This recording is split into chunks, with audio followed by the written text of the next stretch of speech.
The school committee still weighing a change in school start times. We have details from this week's school committee meeting on this episode of Barnstable Today. It's Thursday, October 8th, 2015. I'm Sarah Mantle.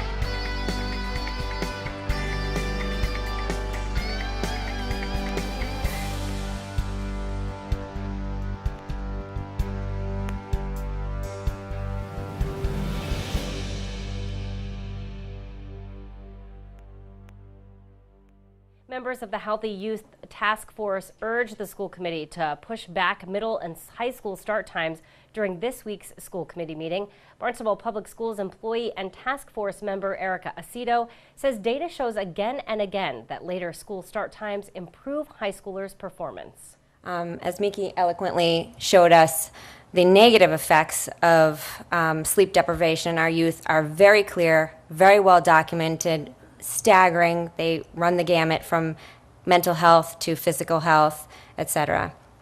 The study that I'm showing you today is from the Department of Health and Mental Hygiene from Maryland, and although it goes through, if you have the report, it goes through all those negative things as well.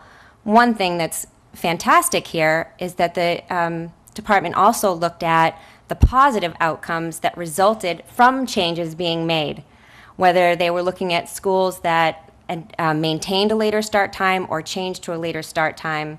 You can see from the list here that all those negative effects can be altered to some extent through changing the time. One of the things that we wanted to point out that's in this report is that many adults or parents think, well, if you just, keep the kids, have them start later, get up later, they're just going to stay up later. Pretty much all the studies have shown that this is not the case. Kids will actually go to bed at the time they do now and then actually get that extra 45 minutes plus hours of sleep, which then again mitigates all those negative or many of those negative health effects. Another thing that was interesting that Pat Clark shared with us was that many parents, and it's also in this report actually, is that many parents do not realize how little sleep their children are getting. I myself was even surprised to hear his story on this, which is that taking some random surveys of kids in classrooms, have them put their head down and raise their hand with the number of hours they got last night. And in junior and senior classes, which are typically the most demanding age levels in our high school, kids would raise one hand.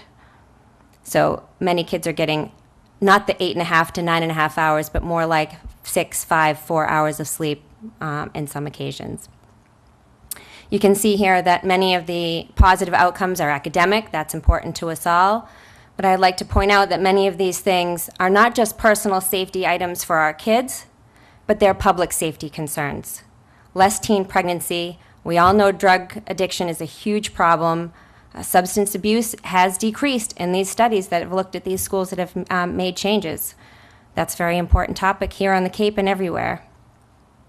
Also, one statistic that was a little bit alarming even to myself was the car accident issue, which shows that 65 to 70% decrease in car accidents in the age 16 to 18 year range, and that's not drug and alcohol related.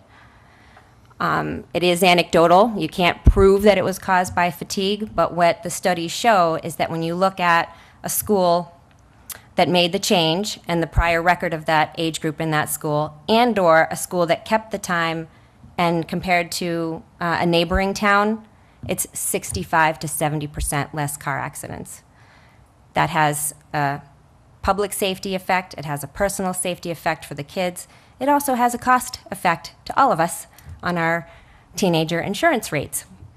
Tom Conrad, superintendent of the Nauset Regional School District, says amazing things happened after they enacted later school start times for older children. And I want to qualify why I end up here tonight, one of my few nights off. And it's very simple. That gentleman right there, almost 21 years ago, in my first year as the principal of Nauset Regional High School, he was the first teacher I hired as I took over that school. And he worked for me as a history teacher for a number of years, and I have tremendous respect for the work he's doing. He's a great educator, and when he called to see if I would once again come down and speak on this subject, I couldn't say no. I don't take a dollar for my efforts. I simply like to tell the story and help other districts. And on average, last year I spoke to 150 districts, either on the phone or through different means on this subject. Quite honestly, to set the tone for this, I do deal with 5 different districts, and I understand the political ramifications of getting 5 boards to once and for all agree to make this sort of change. For us, it's very simple. Over time, we saw that with students coming on our campus at 7:25, they were half asleep, and teachers were reporting that they were getting nowhere near the amount of academic work done in the first block compared to the other 3. Matter of fact, at one point after attending a national conference for high school principals, I came back and in that next faculty meeting, I told the first block teachers to never shut their lights off, that they run the risk of putting students back into a sleep pattern and you would lose them immediately. For us, it was that simple. And I would think most educators in this room are looking to optimize the learning experience for all kids. Matter of fact, it's the first time I've ever said this publicly, but I'm interested in moving forward. My next adventure will be looking at an industrial schedule, age schedule, that we've been operating schools with for 110 years, and looking at how we can make our calendars better in future years. But for now, we're talking about a later start time. We too had controversy. I think it's safe to say that in our district, there wasn't a great deal of discussion around the research that you heard tonight, but rather the factor of change. Who had the hardest time with change? Our elementary parents. We flipped their schedule from a later start time to an earlier start time, and the parents' behavior had to change. They had to get up earlier. At the high school level, for years, as we discussed this, we had to tackle the sport issue.